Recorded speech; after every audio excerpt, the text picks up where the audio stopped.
Fala, meus amados, como vocês estão? Hoje aqui em Florianópolis está uma chuva muito gostosa, excelente para o quê? Estudarmos. E hoje eu quero dar continuidade na leitura desse maravilhosão aqui, que é uma grande obra de Augusto Cury, o último livro no qual ele lançou, vou mostrar aqui para vocês, que é, vocês vão ver ele ao contrário, mas é Augusto Cury, Intoxicação Digital. Como enfrentar o mal do milênio, porque estamos na era dos mendigos emocionais e dos cárceres mentais. Isso aqui é maravilhoso, meus amados. É uma obra que nos traz muito entendimento da nossa mente, do que temos sofrido nessa nossa geração, pois cada geração tem uma dificuldade. A nossa potencializou muito e vocês vão entender tudo isso por quê.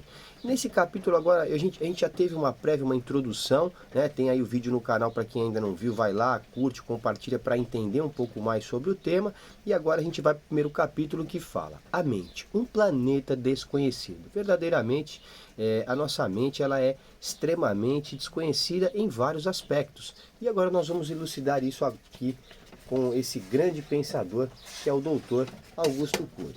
Então nós vamos ler aqui este capítulo juntos, crescendo em conhecimento. O grande propósito que eu quero traçar um paralelo para que a gente possa evidenciar a minha ideia através dessa obra é que o grande foco deste livro é para que possamos entender a importância da gestão da emoção. No caso, a gente sabe que nessas últimas décadas tivemos um êxito muito grande num tema que foi a inteligência emocional. A inteligência emocional despertou um interesse maior nas pessoas para que possamos ter um cuidado com as nossas emoções. Enfim, ela trouxe benefícios para várias áreas e realmente foi um tema muito abordado e muito valoroso para várias áreas da nossa mente. E o grande propósito que o Dr. Augusto Cury trouxe com essa nova abordagem da gestão da emoção é que a inteligência emocional, na verdade, ela não existe. Nada mais é por quê? Porque quando estamos numa emoção, a nossa inteligência praticamente sai de cena, porque a emoção ela perde a razão. Quando estamos na emoção, perdemos a razão. Obviamente, já não temos mais uma inteligência quando estamos inseridos no momento de emoção. Então o doutor traz essa gestão da emoção, justamente um controle pré-emoção, pois depois que entramos nela, é praticamente impossível conseguir controlar essa emoção. Claro que há maneiras e ferramentas na qual vamos disponibilizar através dessa obra, dentre outras obras que temos aqui para poder explorar esse tipo de comportamento. Mas a ideia aqui, traçando um paralelo entre o que o doutor está trazendo, entre o que queremos buscar, a minha ideia através desse tema é não só a gestão da emoção, mas sim a gestão espiritual. Pois a espiritualidade ela está acima da nossa emoção e ela sim nos capacita a justamente não deixar que esse mal que leva muitas pessoas a tomar atitudes impensadas, possamos ter esse controle antes que um mal venha acontecer. Amém, meus amados? Então vamos dar início aqui entendendo que quando era pré-adolescente, olhava para o céu noturno e ficava impactado ao ver milhares de estrelas brilhantes. É maravilhoso. Eu estava agora ali, eu moro num lugar maravilhoso, eu fui ali agora na praia e uma das coisas que eu contemplei foi uma pedra linda. O lugar que eu moro chama Morro das Pedras. Então você contemplar o belo nos pequenos detalhes, a natureza, né? Aqui já vai uma dica para vocês. Os nossos filhos hoje têm dificuldade de completar, inclusive nós mesmos, né? Não vou nem atrelar eles, vamos começar por nós. Então nós temos dificuldade hoje de contemplar o belo na sua essência, né? Nos pequenos detalhes. Então como uma simples rocha, uma simples pedra de vários formatos que são realmente nos detalhes a beleza delas. E da mesma forma contemplar uma árvore, várias árvores lindas que temos ao nosso redor e muitas das vezes passam despercebidas. Então esse tipo de coisa é muito interessante para que a gente possa realmente dar valor às pequenas coisas que estão ao nosso redor, obra do nosso divino Criador, Baruch Hashem. O que este universo indagava? Era um mundo desconhecido, fascinante e misterioso. Não tinha ideia que, numa noite de céu limpo, de céu límpido, com a lua minguante e destituído, de nuvens, Seria possível observar a olho nu cerca de 4.500 estrelas? Mas não, ao mesmo tempo. Também não sabia que estava observando em destaque a Via Láctea, uma das centenas de bilhões de galáxias do universo, e que cada uma continha bilhões de estrelas e planetas. Aqui ele tem vários destaques no livro, e aí cada um deles a gente dá uma ênfase porque realmente são partes importantes do livro. Meus conflitos pareciam grandes nesse planeta azul, mas ao me dirigir para o universo, eles pareciam tão pequenos. Que coisa maravilhosa, meus amados! Consegue entender que muitas das vezes nós estamos preocupados com coisas tão pequenas, e quando a gente olha um universo tão grandioso, lembramos que estamos de passagem em busca de um mundo vindouro, de uma vida eterna, sem essas dores e aflições no qual sentimos nesse mundo. Isso aqui começa a elucidar muita coisa. Isso nos deixa, a nossa mente, ela mente. Isso é um ponto muito importante. Muitas das vezes nos deixamos enganar por problemas que sequer existem, e a nossa própria mente é que cria esses problemas. Então, dando continuidade, ele fala: e posteriormente me senti mais diminuto ainda ao saber que provavelmente haja um universo observável, mas de 10 sextilhões de estrelas. Umas menores, outras milhares de vezes o tamanho do nosso famoso Sol. Se você contasse as estrelas do universo, uma a uma, ou mais rápido que pudesse, precisaria de milhares de anos para fazê-lo. A minha mente tinha nuvens de perguntas sem respostas. Começava a questionar diariamente: quem eu sou? Eu fiz essa pergunta: quem sou eu? As pessoas me veem? Essa pergunta é muito interessante, meu amado. Acho que é interessante você parar e pensar um minuto sobre quem é você, né? E aí ele dá continuidade. Quem eu sou? O que é a vida? Ou qual o propósito da minha vida? Ou qual o propósito da vida de um ser humano, né? E aqui a gente entra no âmbito espiritual. Pois se eu trabalhar isso somente no âmbito físico, teremos dificuldades de alinhar realmente o que é a vida. A vida, para mim, eu tenho a percepção, diante daquilo que busquei de conhecimento, que a vida nada mais é que um caminho que temos para buscar a nossa aproximação de Hashem, de Deus. Então estamos aqui em busca de nos moldar nos preceitos no qual Deus deixou através da Torá, no Monte Sinai para Moshe, para que possamos de fato nos moldar e nos capacitar, né, para o mundo vindouro. Então a vida, ela é o meio para o fim, que é a vida eterna. Essa é a minha percepção mediante a nossa vida. Como tenho certeza que existo a partir do momento que contemplo aqui os pequenos detalhes no qual ele ressaltou. Esta é a maneira no qual eu tenho a plena certeza de que existo. Quando olho ao meu redor, vejo tantas belezas, tanto capricho no qual Deus fez, nós seres humanos, os animais, tanto cuidado que Ele teve em nos deixar num lugar tão confortável, porque nós somos muito mimados, nós somos uma geração extremamente mimada, nós temos praticamente tudo ao nosso alcance, tudo na palma da nossa mão, assim como o celular está tendo agora aqui esse privilégio de você ter uma mensagem aí de uma maneira muito simples e fácil. Antigamente isso seria extremamente mais difícil. E aí, o que é a existência? Como ela surgiu? O universo tem limites? Qual o começo de tudo? O que é o tempo? Como consigo pensar? Tudo tem um início e um fim? Olha quanta pergunta maravilhosa, que nós precisamos parar e pensar, é muita coisa legal. Perguntas nunca param de jorrar do meu intelecto. E se a pergunta parar de jorrar no seu intelecto, meu amado, é sinal de que você está vivendo só por viver. Você já está num modo automático, no qual você sequer consegue parar e pensar e analisar coisas simples e magníficas, que nos dão um norte, não deixam que ficamos caminhando em círculo, né, em busca do próprio umbigo, né, a nossa vaidade, o nosso eu, o nosso ego, né, enfim. Ao longo dos anos e décadas, elas fizeram parte do dicionário da minha história. Como estudante, como médico, psiquiatra, como pensador e construtor de conhecimentos sobre a mais complexa área da ciência. o processo de construção de pensamentos. Maravilhoso, meus amados. Esse processo de construção de pensamentos, ele é o início daquilo que precisamos ter uma atenção especial, pois como está sendo esse seu processo de construção de pensamentos?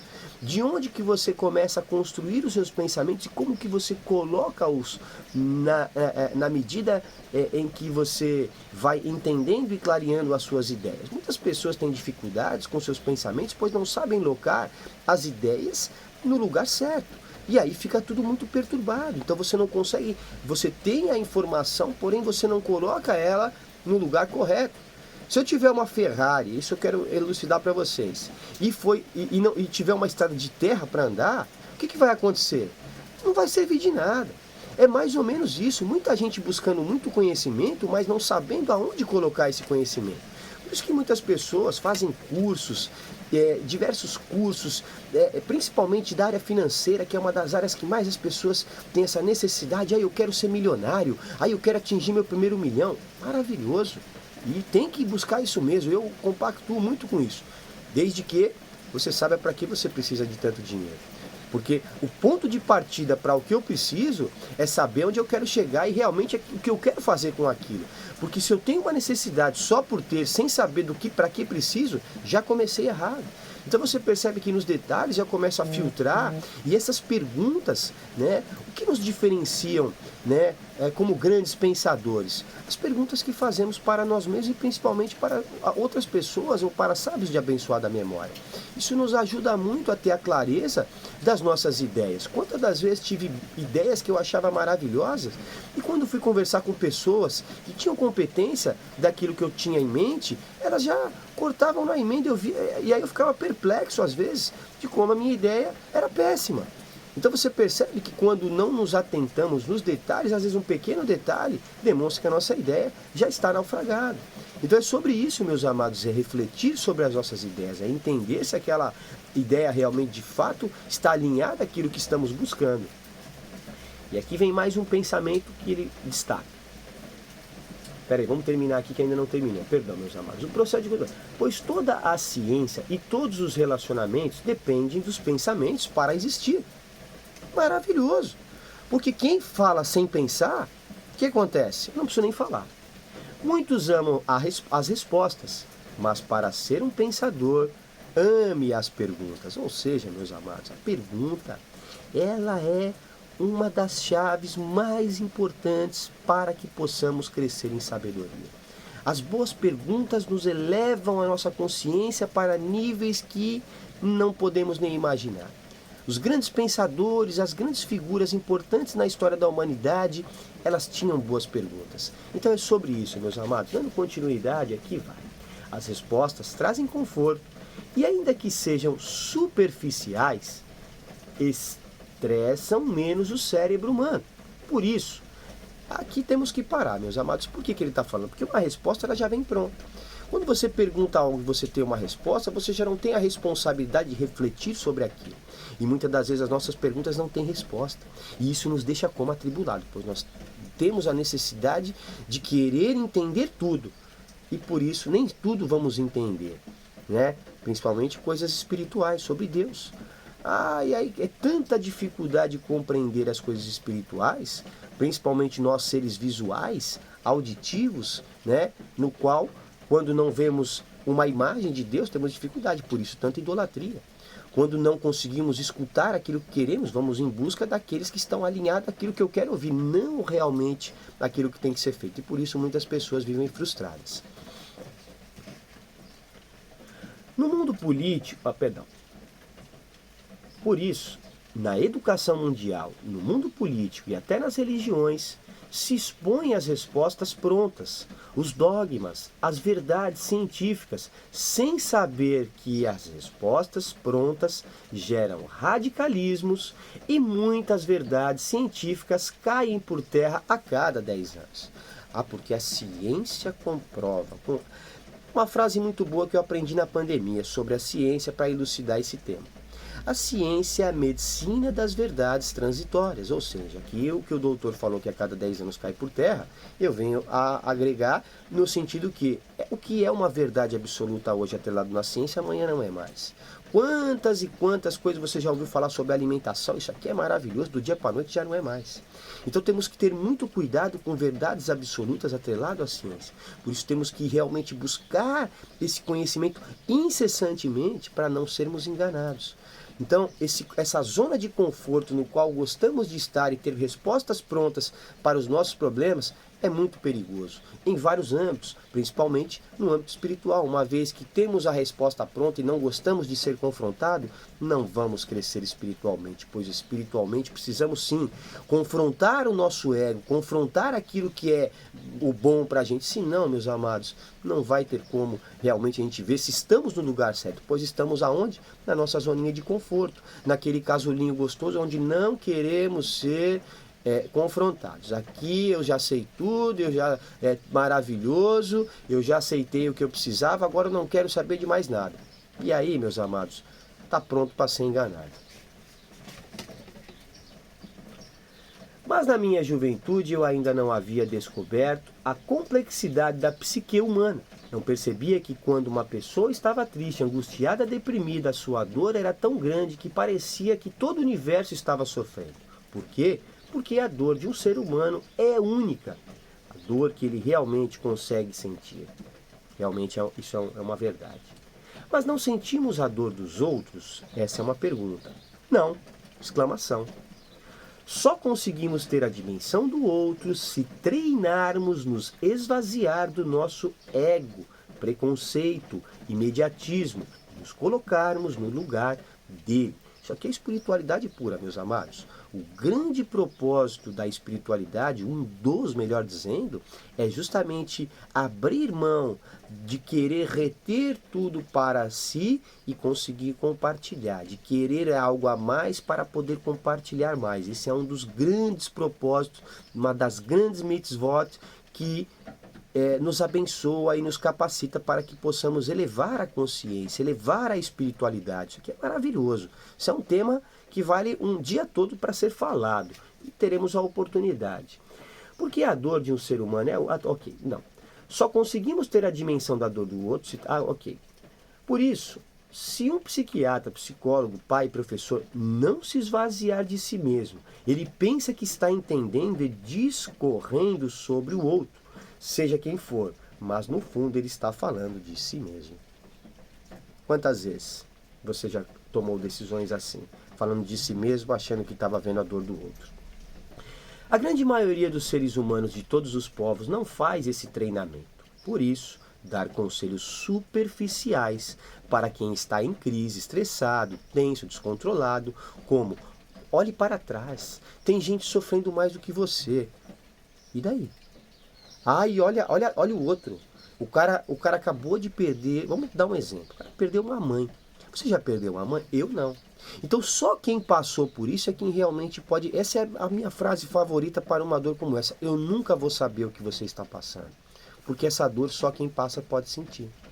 Mas eu creio que através de boas coisas que estão ao seu redor, como a sua própria família, esse pode ser um alicerce no qual você pode se apegar para que fique menos doloroso. Mas esse processo de dor, ele se faz necessário. Esse luto de uma perda, ele se faz necessário. Então quem sou eu para questionar a dor que uma pessoa está sentindo, na qual sequer eu já senti essa dor? Você entende, meus amados? Mesmo que eu tenha sentido, vamos chegar num âmbito de igualdade. A dor do outro não é igual à minha, pois eu não sei o tipo de relacionamento que aquela pessoa tinha com a mãe. Às vezes a pessoa viveu a vida inteira com a mãe, então a mãe era o tudo da pessoa. Então, outras pessoas não têm apego nenhum. Às vezes a mãe morre e o cara dá graças a Deus. Isso é uma verdade. Então, são dores diferentes. Vocês conseguem compreender?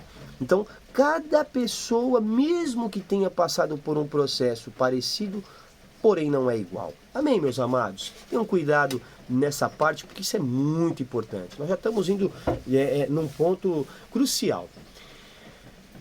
Se todo problema fosse... Perdão. Olhe para trás, tem muita gente sofrendo mais do que você. Se todo problema fosse esse, não funcione, frequentemente piora a dor dos outros. Experimente mudar a estratégia como essa. A dor que você está sentindo é só sua e deve ser intensa. Exatamente o que eu falei, meus amados. Não consigo sentir exatamente o que eu disse agora, meus amados, mas confio na sua capacidade de ser líder de si mesmo e se reinventar. Maravilhoso. Um pouco de dose de ânimo. Somente isso, meus amados. Não estamos aqui para julgar a dor do outro, mas sim para colocar eu vou até já dar um spoiler de uma das frases que ele mais usa nesse livro, né, que vai muito bem. Acho que é importante a gente já trazer isso para elucidar. Então, quando a gente vai falar algo ruim para uma pessoa, que a gente faça isso de uma forma como um sanduíche. Então, primeiro eu trago um elogio, aí eu trago a crítica e depois eu elogio de novo. E o doutor vai trazer aqui uma outra fala que eu gosto muito, elogie 10 vezes mais do que critique. Né? Então, o elogio, né, ele motiva muito mais que essa pessoa busque mudar aquela situação do que ela está falando, do que você querer só apenas julgar e querer ser o dono da verdade. E ontem eu li algo muito bacana nesse sentido, que justamente Deus nos ensina sempre com muito amor. Todos os ensinamentos, a grande maioria dos ensinamentos espirituais são sempre com muito zelo, cuidado, através da Torá. Diferente daquilo que fazemos hoje, muitas das vezes, como é o nosso comportamento para quando vamos repudiar alguém?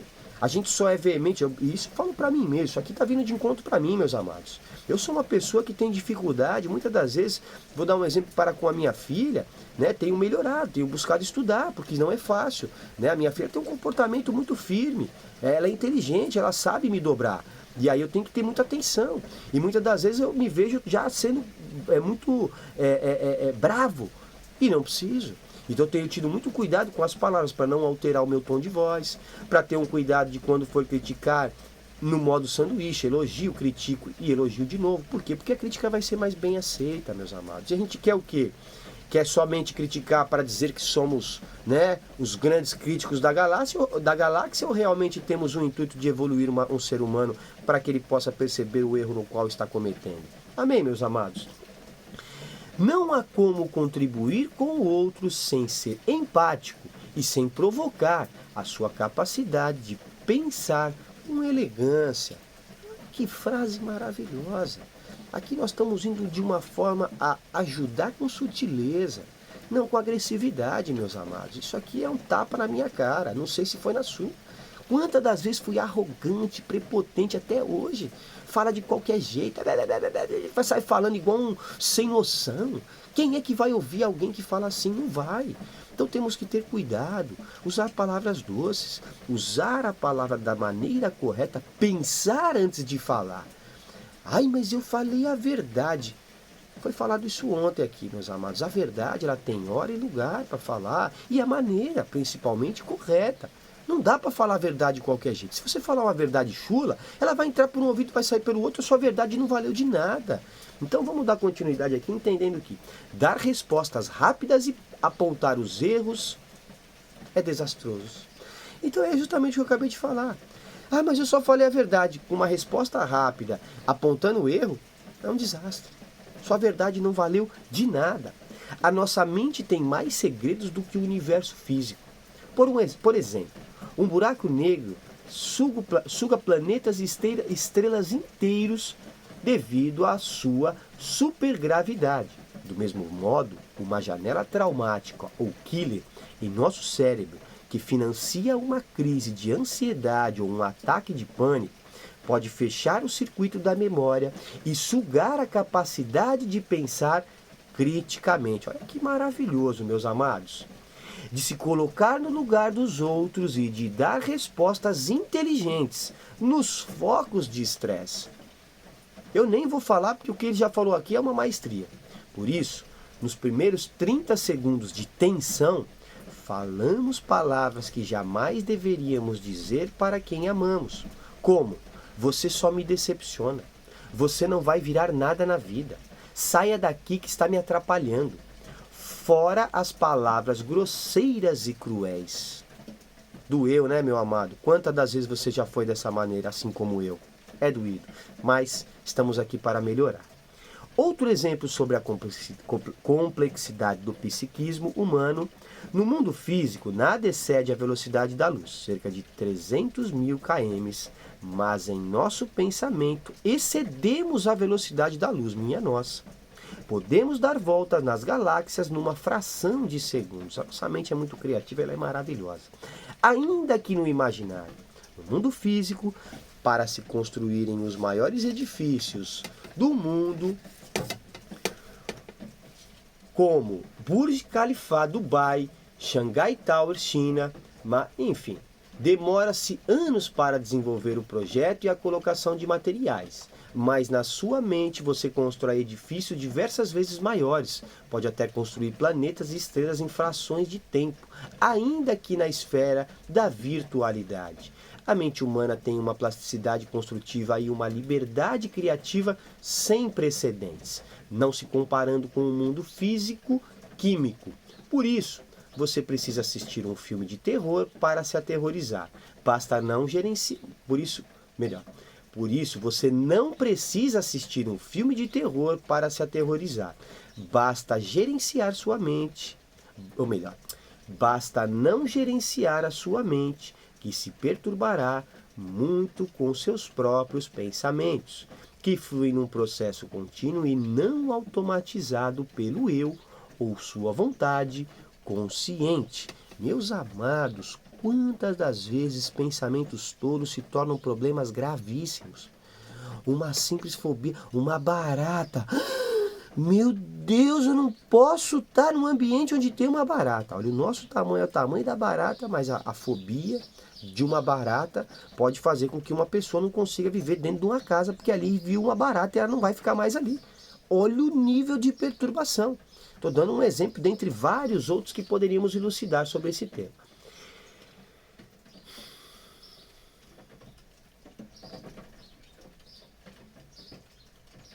Você pode olhar o universo através das lentes dos telescópios Hubble ou James Webb e ficar surpreso com a teia de mistérios que envolve. Mas se treinar o seu eu para observar o universo da mente humana, do seu intelecto, ficará talvez mais assombrado ainda.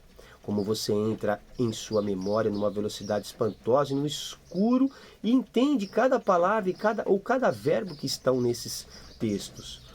Quando tivermos tempo para mergulhar nas entranhas da nossa mente, entenderemos que somos meninos no teatro da existência, que entendemos muito sobre os segredos do átomo e os mistérios do espaço, mas sabemos pouquíssimo sobre nós mesmos. E por sabermos muito pouco sobre nós mesmos, não entendemos que estamos na era da intoxicação digital, do adoecimento emocional e dos mendigos emocionais. O insondável planeta da mente. Uma crise depressiva e existencial profunda me abalou tanto, me desconstruiu a tal ponto, que embarquei numa viagem que jamais estava prevista no meu currículo como um jovem sociável, autoconfiante e ousado. Uma jornada para dentro de mim mesmo. Bombardeando-me de perguntas, descobri o que raras pessoas descobrem ao longo de sua história. Que sabia muito sobre quem sou. Você sabe quem você é? Talvez conheça um pouco sobre suas características de personalidades mais evidentes, seus medos ou autossegurança, sua generosidade ou egoísmo, sua empatia ou individualismo, sua sociabilidade ou timidez, ou uma mistura dessas características nos mais diversos focos de tensão. Mas isso ainda representa o verniz do que somos, como se forma o prazer e a dor. Não tanto do ponto de vista biológico, mas sob os ângulos das relações intrapsíquicas e interpessoais. Porque em alguns momentos estamos alegres sem grandes motivos e em outros em que temos notáveis motivos para estar saturados de prazer, estamos ansiosos? Olha que pergunta maravilhosa, meus amados. Qual a natureza dos pensamentos e emoções? Que fenômenos os tecem? Qual o sistema de relação entre pensamentos e emoções? Tudo o que você pensa sobre você é o que você é ou existe um sistema de encadeamento distorcido que contamina a sua autoimagem? Começamos a entrar numa abordagem interessante. Podemos fazer milhões de perguntas sobre o planeta Mente, e quanto mais os fazemos, mais percebemos que somos imigrantes nesse planeta. Sós, abandonados, desamparados.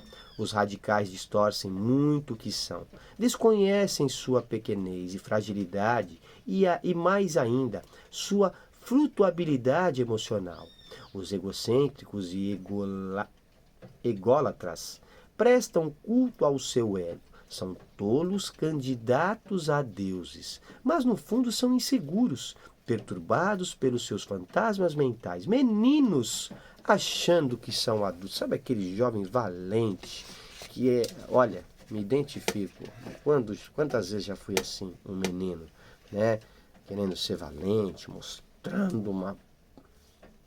né? Não vou nem comentar para não passar vergonha.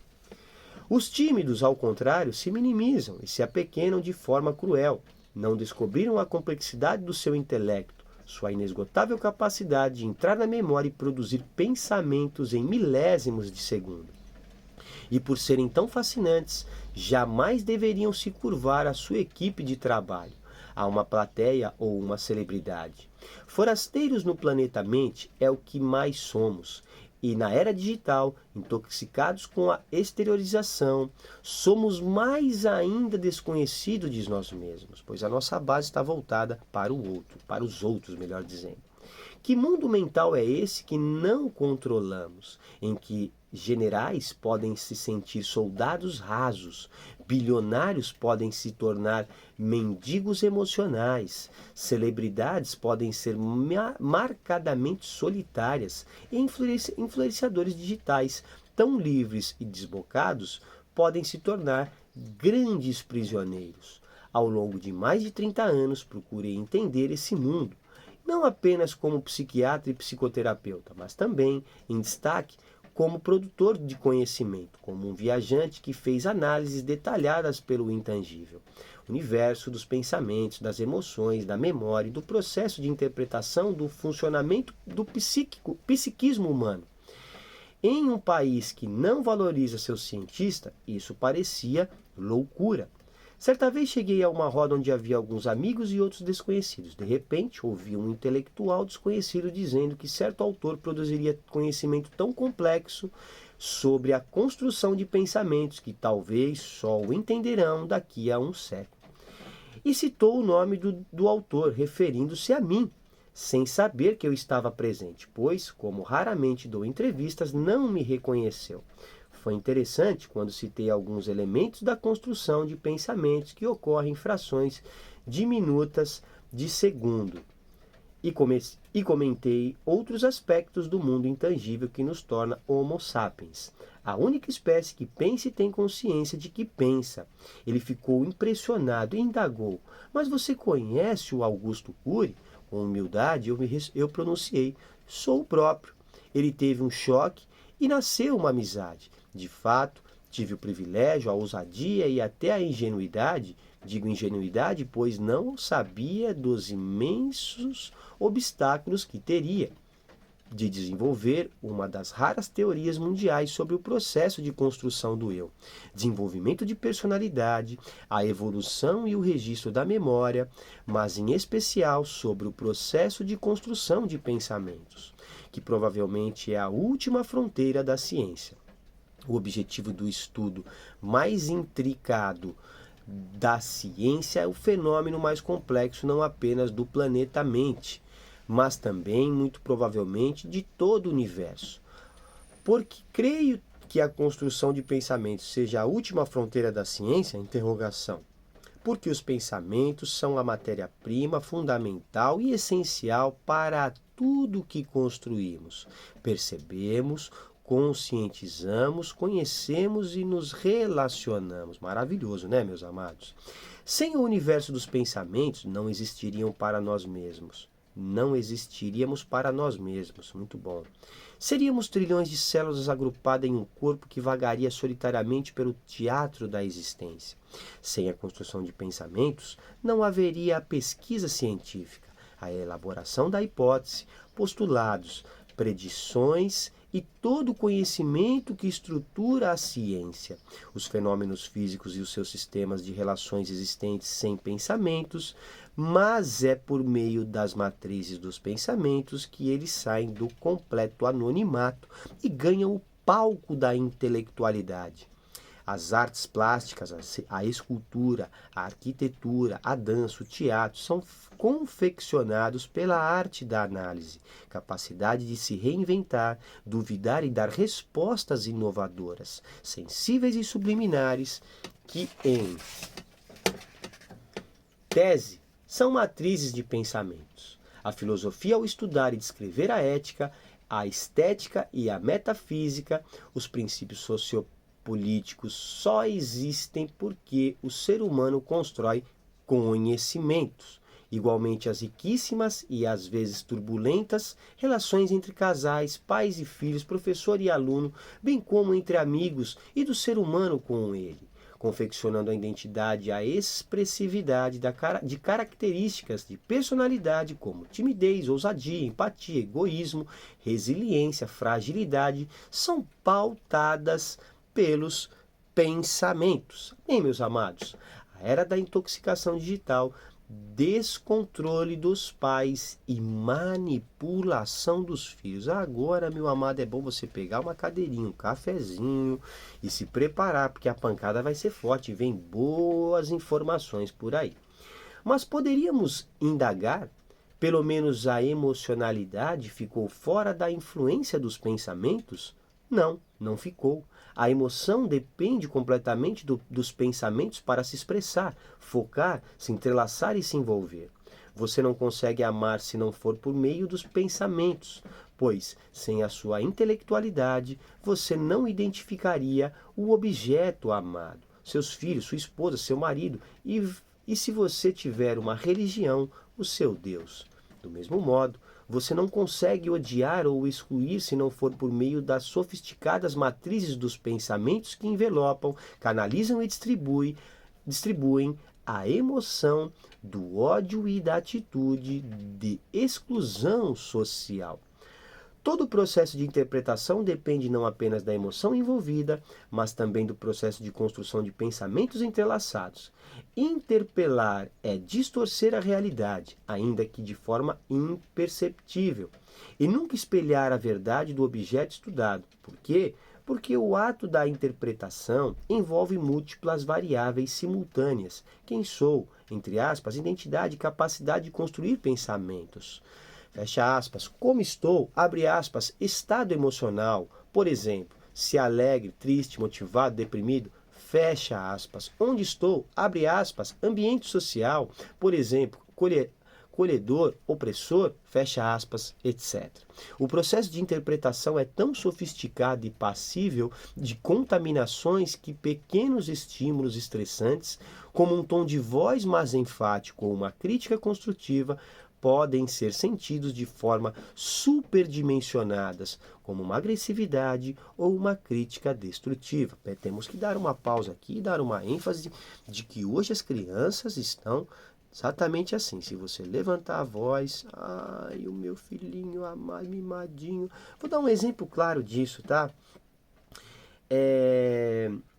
Para os japoneses, eles têm uma doutrina onde na mesa quem se serve primeiro é o mais velho. E se você reparar, provavelmente a maior parte dos brasileiros, o primeiro a se servir na mesa é o filhinho amado, é o bebezinho da mamãe. Está errado. Por quê? Porque, vamos pegar um exemplo cá, por que no ônibus o mais velho tem uma preferência, né? Então, nos detalhes percebemos que essa é a maneira correta. Darmos o mérito àqueles que são, né, primeiro mais debilitado fisicamente, pois uma pessoa mais velha naturalmente ela tem uma necessidade maior do que uma pessoa mais nova. Mas hoje inverteu-se os valores, ao ponto de que uma criancinha bonitinha, filhinho da mamãe, senta na mesinha, come a comidinha primeiro, filhinho. Você quer assistir o desenhinho? Mamãe põe pra você. Ui, que bonito. É assim que o neném é tratado. E aí depois, quando tiver grandes frustrações, pois quando for pro mundo real e ver que aquilo não é a realidade de sua vida, vai gerar o quê? janelas killer, que é o que ele vai falar aqui agora. Aí deixa o doutor tratar, eu só vou elucidar um pouco mais para que possamos entender o tamanho do problema que às vezes não parece relevante, que depois se torna muito relevante. Todo o processo de perdão. Mas poderíamos indagar, pelo menos a emocionalidade ficou de fora da influência dos pensamentos? Não, não ficou. A emoção depende completamente dos pensamentos para se expressar, focar e entrelaçar e se envolver. Você não consegue amar se não for... não, perdão, isso aqui já foi lido. Todo o processo de interpretação depende não apenas da emoção envolvida, mas também do processo... não, isso aqui já foi lido, perdão, meus amados. Desculpa, vamos lá. A era digital é a era em que a emoção doentia domina o eu e não o eu gerencia a emoção. Colocaram uma menina na realidade, um bebê, a emoção, para dirigir o veículo mental. Acidentes graves são inevitáveis, pois a emoção nunca amadurece. Não existe inteligência emocional. É o que ele está falando aqui agora. A emoção não amadurece. Como que algo pode ser inteligência se não amadurece? Então a inteligência emocional, na fala do doutor, acaba de cair por terra. E o problema não é, nós não estamos querendo desmerecer quem falou sobre décadas, e é um tema muito interessante. Porém, a maneira como ele foi abordado é errada. Simples assim, pois a emoção ela não é inteligência, a emoção ela é tola. Normalmente quando estamos já na emoção, já não pensamos, o pensamento ele quase que some. E a gente é agido por quê? Pela emoção. Então a gente não pensa, a gente age no instinto. Ai, fui ofendido, vou atacar. Emoção. Mas peraí, eu fui ofendido, mas por quê? Não consigo pensar mais, porque a emoção já tomou conta. Vocês entendem, meus amados, o que está sendo falado aqui? É maravilhoso, né? Na era da intoxicação digital, as distorções do processo de interpretação se agigantaram. A intoxicação digital trouxe eras doentias para dentro da mente do usuário. A era da comparação do ser humano com o outro, a era da necessidade neurótica de poder, a era da necessidade ansiosa de evidência social, a era da felicidade irreal. Quando o uso da palavra era, quero demonstrar o seu saturamento do córtex cerebral com dados e informações que intoxicam a emocionalidade e a intelectualidade.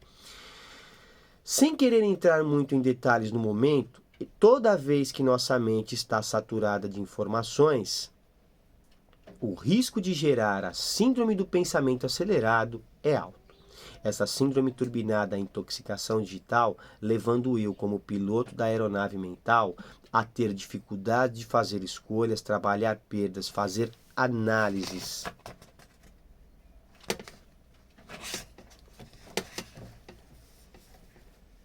Ter consciência crítica, mentes aceleradas geram mentes comparativas, que geram perda de autonomia. Nos tornamos péssimos pilotos do processo de interpretação. Um elogio pode ser sentido como um deboche como um elogio. Estamos na era das distorções. Os pais estão desesperados com as distorções dos filhos, que se tornaram verdadeiros mestres na arte de manipular seus pais, mas por culpa não deles, e sim dos próprios pais. Uma mãe de 39 anos chorava muito. O motivo? Estava completamente perdida na educação do seu filho de 7 anos. Lucas, nome fictício. Lucas sempre entendia errado as intenções de sua mãe. Se ela dissesse um não, parecia que ela o odiava.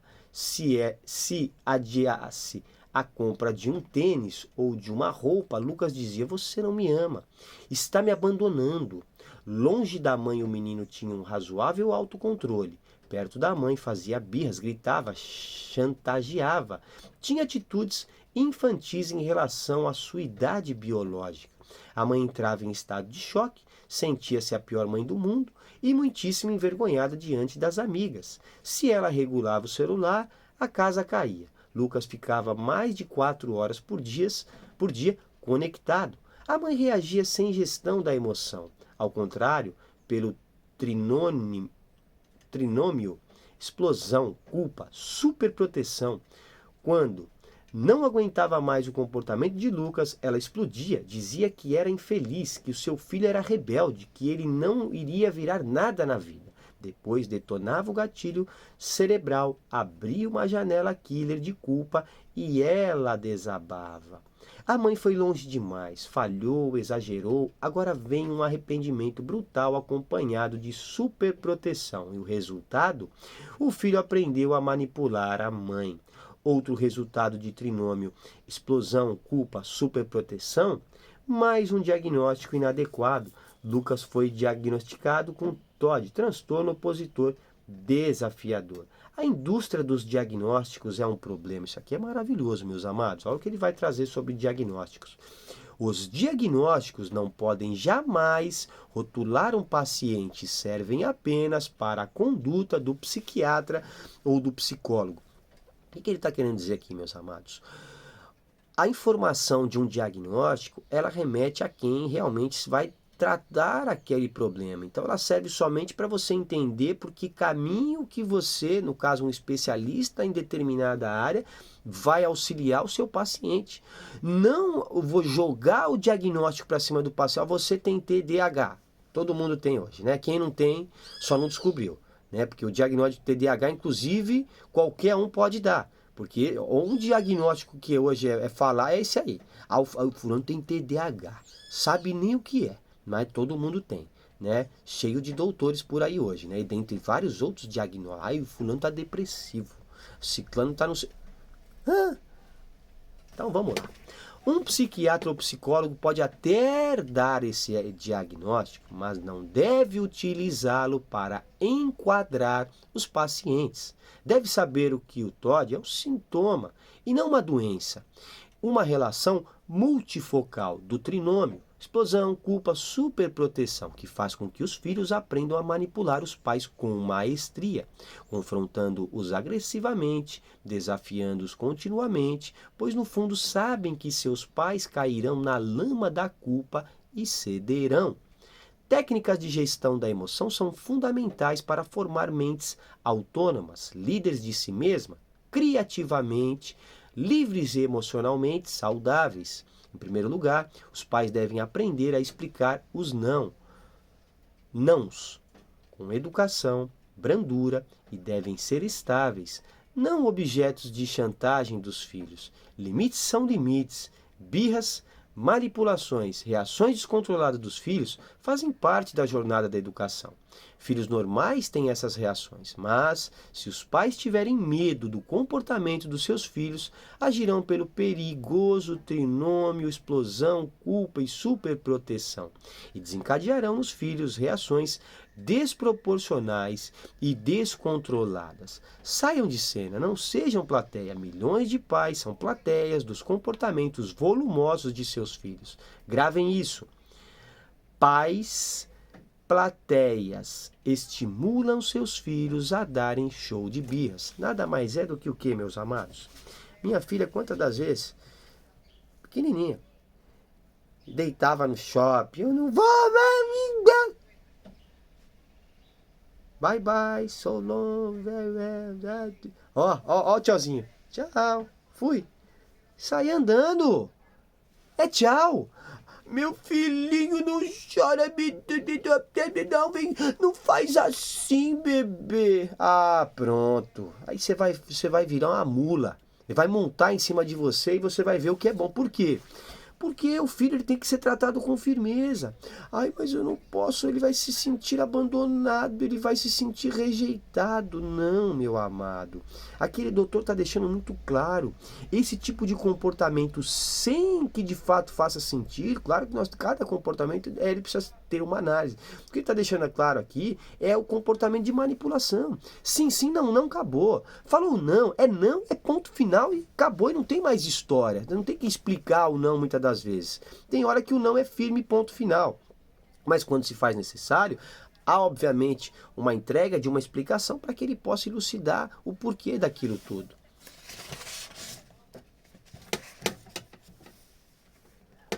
Em segundo lugar, os pais devem, ao criticar um filho, exaltá-lo antes de apontar a falha. Aquele sanduíche que eu falei para vocês. Pais apontadores de falha asfixiam a mente deles, ou seja, só criticar não vai dar certo. Pais que os exalam, mesmo quando erram, em seguida os corrigem com generosidade e autoridade, construirão plataformas de janelas light, saudáveis, na memória dos seus filhos, tecendo admiração e respeitabilidade, tudo o que a gente mais quer.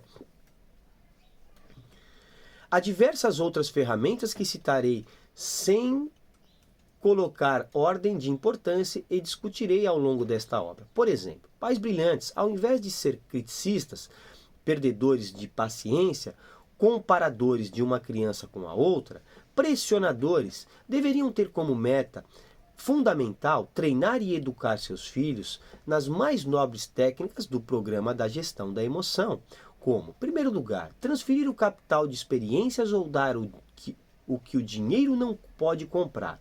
Segundo lugar, ensinar o gerenciamento dos pensamentos. Terceiro lugar, ser administrador dos pensamentos. Em quarto lugar, ser um filtrador de estímulos estressantes. Gastarei tempo explicando essas poderosas ferramentas adiante. Elas podem anunciar uma nova jornada para uma emoção saudável e uma felicidade sustentável. Além disso, devem colocar limites no tempo digital e discutir com os filhos a felicidade artificial e o sucesso superficial das redes sociais. Proibir por proibir gera atividade, é um desastre emocional. Limites por limites para manter a autoridade igualmente. Limites têm de ser postos claramente, mas com inteligência e não com violência. Amém, meus amados? Bem-vindos à era da conspiração. O aparecimento de um vírus que pode ser sentido como uma conspiração mundial. Eu acho que nós vamos parar por aqui, meus amados, que aqui nós já lemos bastante. Acredito que a entrega de hoje está suficiente, tá? Deixa eu só dar mais uma folhada aqui, deixa eu ver se nós estamos terminando. Não, nós vamos terminar esse capítulo, falta pouquinho. Perdão, meus amados, vamos dar continuidade aqui. Então vamos lá. O aparecimento de um vírus pode ser sentido como uma conspiração mundial, uma queda do dólar ou uma crise inflatória podem ser interpretadas como um começo do apocalipse. O ser humano sempre fantasiou o desconhecido, mas na era da internet ele multiplicou por 1000 a sua capacidade imaginativa, exatamente. Porém, não para o bem, ou para dar respostas lúcidas, ou para se reinventar, e sim para temer e até para se autodestruir. Bem-vindos à era da conspiração vitaminada pela intoxicação digital. Bem-vindos à era em que o eu distorce as interpretações a tal ponto que se torna um notável diretor ou roteirista de filmes de terror. É a sua mente criando um terror onde não existe. A emoção sem os pensamentos nos torna seres inconscientes. Ou seja, a emoção e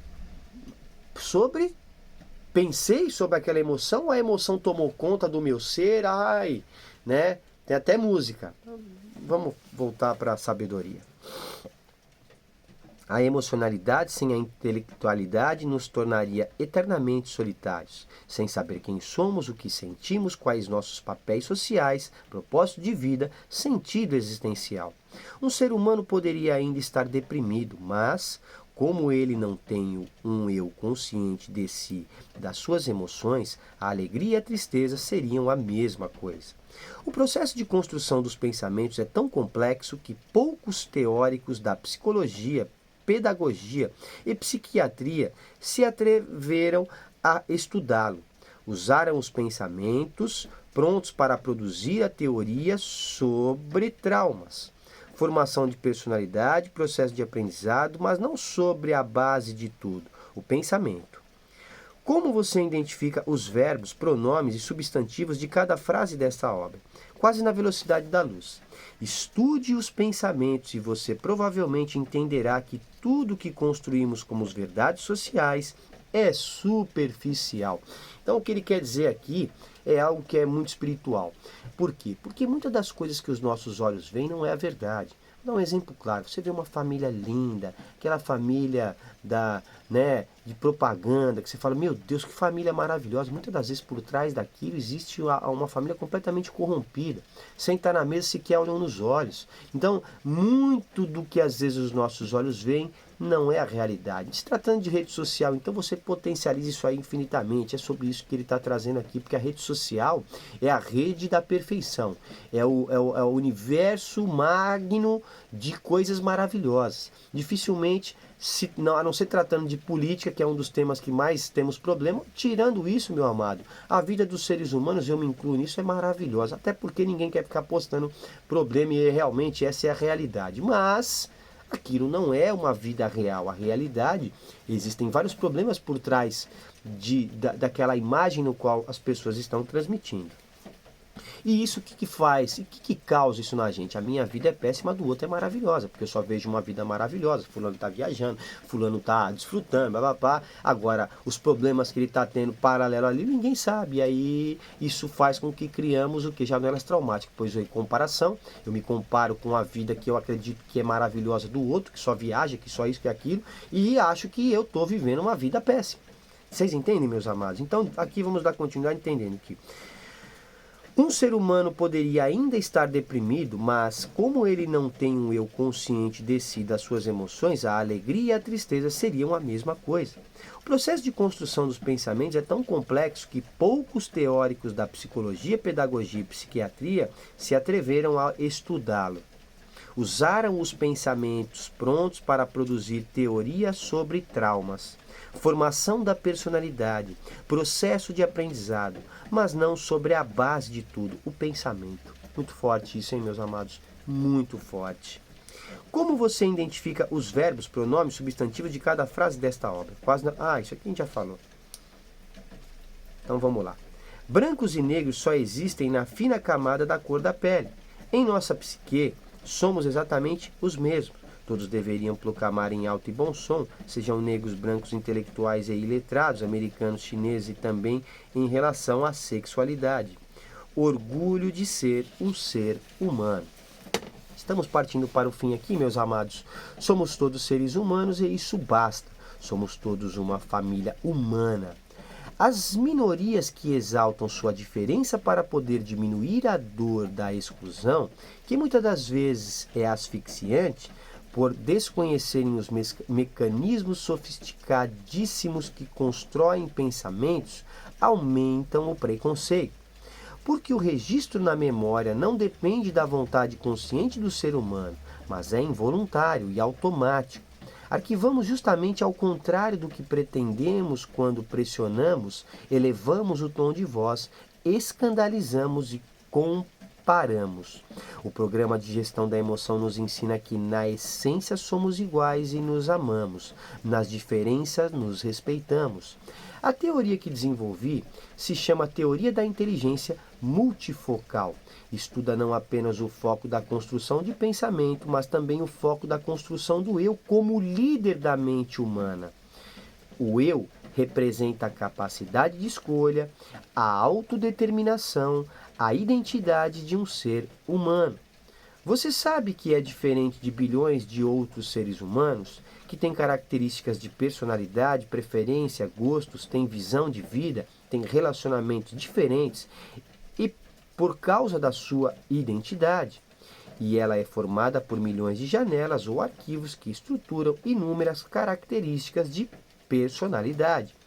Porque pessoas calmas podem ter crise de ansiedade e pessoas ansiosas podem ter momentos de calmaria?